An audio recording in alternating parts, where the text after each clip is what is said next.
¿Cómo así que me llegó una resolución de amparo que concedieron contra jurisprudencia obligatoria de la Suprema Corte?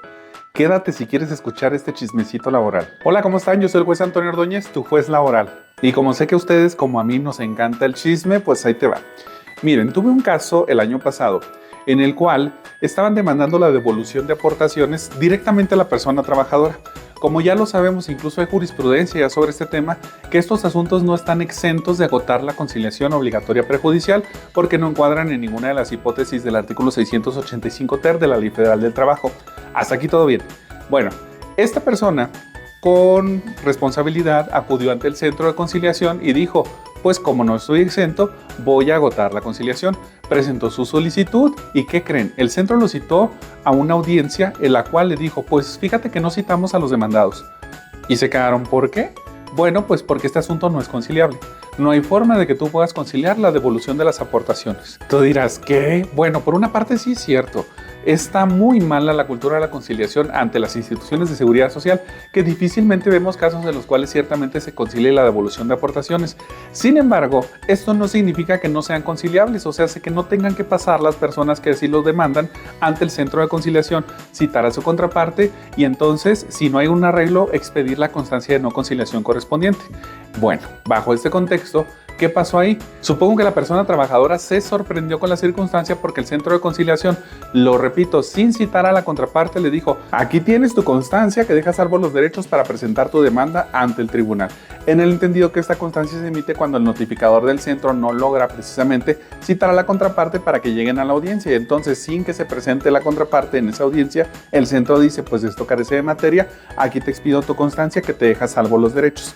En ese contexto, pues, hay actos de notificación previos que pueden ser materia de análisis. Ese es el contexto específico. Y en ese caso, pues la autoridad administrativa le expide esta constancia a la parte trabajadora. La parte trabajadora se presenta ante el tribunal, presenta la misma donde quedó sentado todas estas circunstancias. Analizamos el caso y, oh sorpresa, pues decimos, ¿cómo es posible si esto no lo puede determinar el centro? El centro no es una autoridad competente para decir qué casos son conciliables y cuáles no, desde mi punto de vista.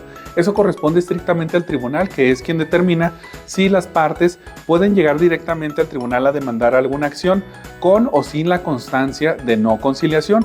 Entonces, al ser una facultad exclusiva de la autoridad jurisdiccional, pues considero que el centro de conciliación no tendría las facultades suficientes para decidir qué asuntos sí tramita y qué asuntos no tramita bajo el argumento de decir esto sí es conciliable, esto no es conciliable, al margen del error en que estaba al decir que no era conciliable, si ya sabemos que las partes que demandan este tipo de acciones están obligadas a pasar antes ante el centro previo a acudir ante los tribunales.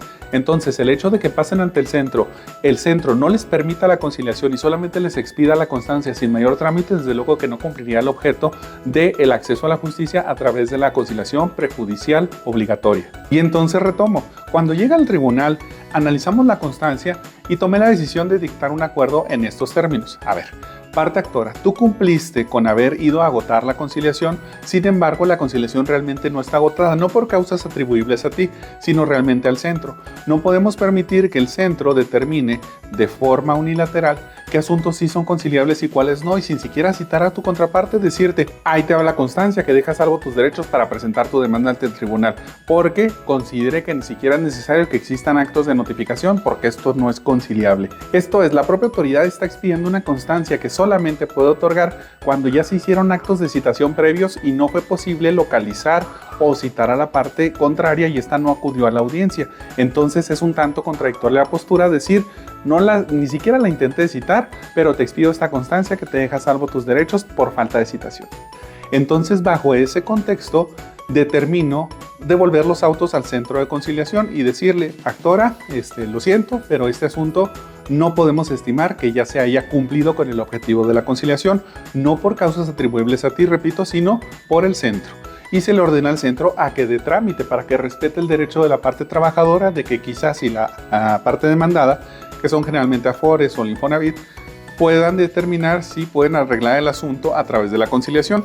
Y bueno, en este tipo de casos pues ya no se le da ningún margen de actuación al centro más que acatar la resolución judicial en el sentido de que debe tramitar el procedimiento prejudicial obligatorio para citar a la contraparte, verificar que las partes sean escuchadas ante sí mismas en una audiencia y en su caso, si no llega a un arreglo, es pedir ahora sí la constancia de no conciliación.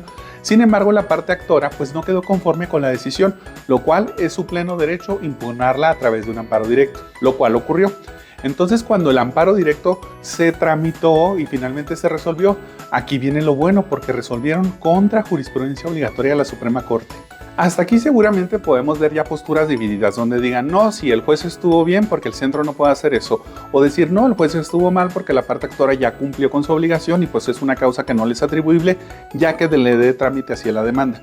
Sin embargo, pues como ya esto está en amparo, más allá de la postura que pudiera considerarse del juez, pues tenemos que atender a lo que decía la superioridad, que es el órgano de control constitucional. Y pues va lo bueno.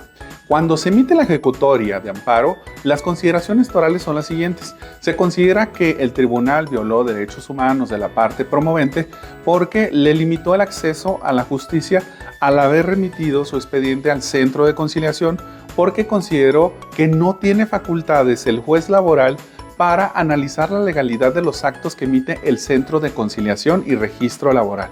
¿Qué opinan?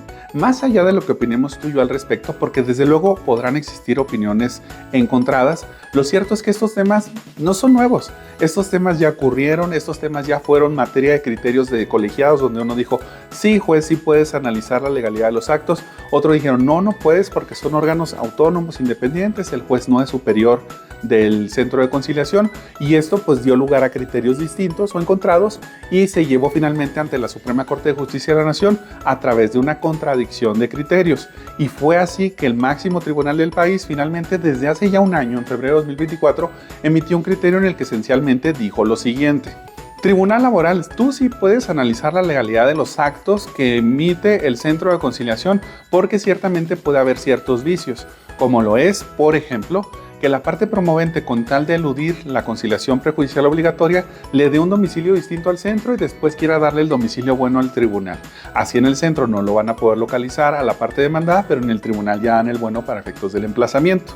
Otros ejemplos son que el notificador del centro no hace bien su trabajo y en lugar de buscar o cerciorarse que ahí pudiera localizar a la parte citada, simplemente va, hace una razón de imposibilidad que no circunstancia correctamente, o lo que resulte y por ende la notificación o la citación está mal hecha y por ende no puede surtir efectos para decir que no se pudo citar a la contraparte, entre algunos otros supuestos. Pero entonces dice la Suprema Corte, sí, tribunal, cuando te llega a ti la constancia, tú sí puedes analizar los actos relativos al trámite que hizo el centro, porque tú tienes la facultad como autoridad jurisdiccional de verificar que se hayan cumplido todos estos actos y que hayan sido legales. Sin embargo, todo esto fue inobservado por el tribunal colegiado porque, ¿qué creen que hizo? Para que la Suprema Corte haya resuelto estas cuestiones, analizó la contradicción de criterios que a su vez resolvió un pleno regional en materia de trabajo. Y ese criterio que había emitido el pleno regional lo superó. Y al superarlo, pues deja sin efectos la obligatoriedad y por supuesto la observancia de ese criterio. Y por las propias razones que emitió la Corte, que en esencia ya se las acabo de comentar, dijo, pleno, no es así. Tú decías que el juez laboral no puede revisar la legalidad de los actos del centro. Lo cierto es que sí lo puede hacer por estos motivos y en estos supuestos, entre algunos otros similares que puedan presentarse. De verdad que no les miento, aquí tienen el criterio. Pero, ¿qué hizo el colegiado en este caso concreto? Cuando me llegó la ejecutoria, la reviso y yo dije, es que no encuentro razón. Si esto ya lo sabemos a través de jurisprudencia de la Corte, ¿por qué está diciendo lo contrario? Al revisarla y leer detenidamente las consideraciones, todas las consideraciones que expuso son las de la jurisprudencia del Pleno Regional, que fue superada por la Suprema Corte de Justicia de la Nación, y todavía después de exponerlas dijo, entonces son fundados los conceptos, juez, estás mal, vulneraste derechos fundamentales, con apoyo en esta jurisprudencia del Pleno Regional. Evidentemente me causa asombro y preocupación porque pueden estar creando un criterio sustentado a su vez en otro que ya ha sido superado por la Suprema Corte de Justicia de la Nación, lo cual desde luego pudiera implicar una causa de responsabilidad. Pero al margen de todo esto, dinos qué es lo que tú opinas. ¿Quieres saber cuáles fueron las ejecutorias? ¿Quieres saber la versión pública? Comenta y por acá lo podemos platicar en un siguiente video. Y bueno, ya lo saben, si te gusta este contenido, no olvides seguirme.